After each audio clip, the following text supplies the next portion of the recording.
Dans la 4e vidéo, nous avons vu l'échec des troupes françaises arrêtées par les murailles du village espagnol d'Espoy et suivies par leur repli sur le village de Bagnoul-sur-Mer. Dans cette vidéo, nous tenterons de comprendre le déroulement de la seconde bataille qui s'est tenue au col de Banyuls les 15 et 16 décembre 1793. Dans la journée du 10 novembre 1793, les Bagnoulencs voient revenir les 6000 soldats français qui réinstallent leur bivouac sur la plage.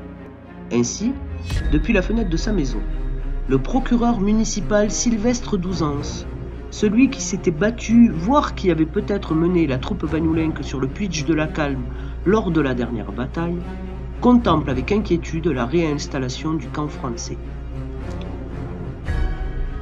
L'usage de la guerre veut que les habitants fournissent la nourriture aux soldats en campagne. Les Bagnoulencs qui vivent en autarcie et qui tirent difficilement des collines arides et caillouteuses de quoi nourrir leur famille, sont plus que réticents à l'idée de rouvrir leurs caves et leurs greniers. Ils ont déjà contribué à alimenter les troupes durant le mois d'octobre. L'armée achète la nourriture qu'elle réquisitionne. Cependant, elle paye en assignat, c'est-à-dire avec un papier-monnaie dont la valeur ne cesse de baisser. Les réquisitions, le mode de paiement et la durée du stationnement des troupes françaises exaspèrent peu à peu les Bagnoulencs. Une fois installés sur la plage, le député Claude Fabre et le général Delattre demandent des renforts. De leur côté, les soldats en garnison à Espoy demandent aussi des renforts. Après plus d'un mois d'attente, les renforts arrivent des deux côtés.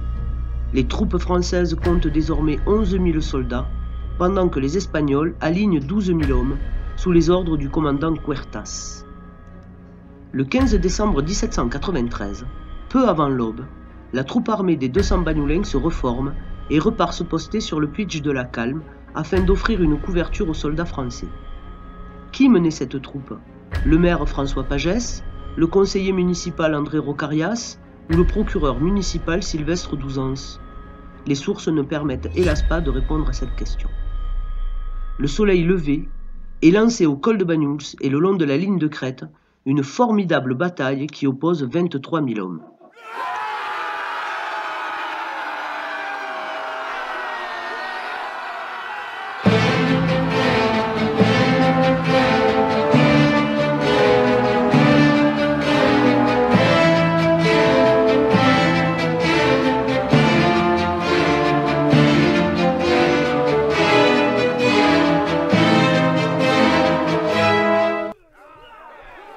Toute la matinée, les soldats s'affrontent.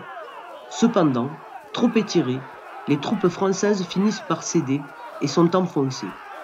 Aussitôt, les soldats espagnols passent la frontière à la poursuite des soldats français qui se replient de manière désordonnée vers le village de Bagnoul-sur-Mer. La retraite française laisse la troupe bagnoulenque isolée sur sa hauteur.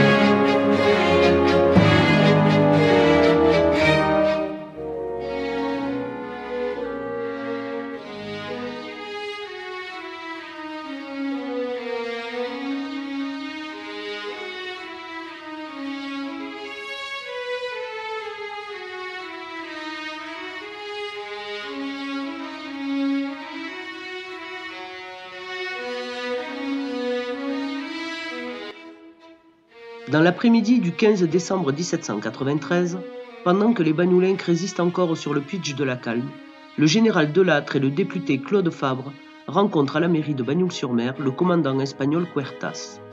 Une trêve temporaire est signée.